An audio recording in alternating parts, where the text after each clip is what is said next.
Okay, Oak Rovers, this is going to be a video to help you with worksheet number 45. Worksheet number 45 has word problems that involve perimeter. Now when I do these problems, just like in all the other ones that I've done up to this point, I need to follow steps. The first step is to define the variables or draw pictures. Now when I have word problems that involve perimeter, that usually means I have shapes. So I like to draw the pictures and then define the variables inside those pictures. After I do that, I'm going to write an equation from the clues that are given in the question, and then I'm going to solve the equation. Now when I solve the equation, that means I might have to combine like terms, use the distributive property, get all my variables to one side of the equation, and I'm going to solve the problem up to the point where you have an easy two-step equation. Hopefully you'll be able to solve the problem on your own from that point. But if you have problems with that, you need to look at my videos on two-step equations or two-step equations with variables on both sides, something like that. Let's look at the fourth problem on worksheet number 45.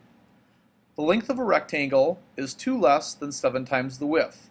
The perimeter is 60. Find the length and the width. Now the first sentence is going to give me the clues to draw my picture. So if I draw a picture and I have after I draw the picture, and I get all of my, there it is right there, and I start labeling my sides, I know that my width is going to be smaller than my length, and actually my length is going to be 7 times and then minus 2, because it's 2 less than 7 times the width. Now, because the perimeter is 60, I can actually write an equation. Now the cool thing about this is I know that the perimeter, I have to add all the sides up. It's all the way around the rectangle. So I have 2 x's on the left side and on the right side. And I have 2 7x minus 2's on the top and on the bottom. So when I write my equation, I'm going to have 2 times 7x minus 2. That stands for 2 sides that are both 7x minus 2, which are the top and the bottom, plus 2x, which are the left and the right sides, equals 60. Now when I use my distributive property, I'm going to take 2 times 7x, which is 14x, and 2 times negative 2, which is negative 4.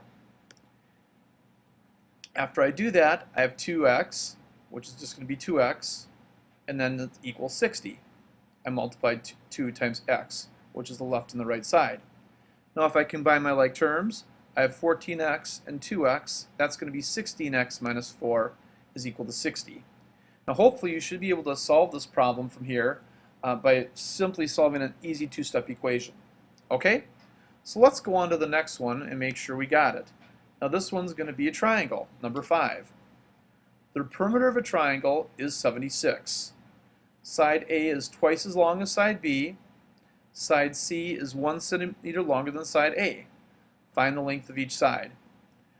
Well, since I can kind of tell by the clues that C is going to be longer than A, and A is going to be longer than B, so B is my shortest side, so I'm going to let B be equal to X.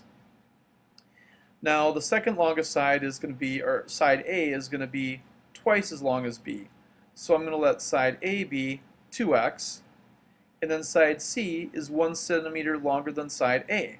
So if A is 2X, 1 centimeter longer than that's going to be 2X plus 1. Now, from the question, I know that the perimeter is 76. And what that means is if I add up all the side lengths, I should get 76. So I'm going to have 2x, which is side A, plus x, which is side B, plus 2x plus 1, which is side C, is equal to 76. Now I can combine my like terms. 2x, x, and 2x is 5x, because x is just like 1x. So I have 5x plus 1 is equal to 76. And now it should be an easy two-step problem that you should be able to solve. Hopefully this video helped. If you have any questions when you do the worksheet tomorrow, let me know.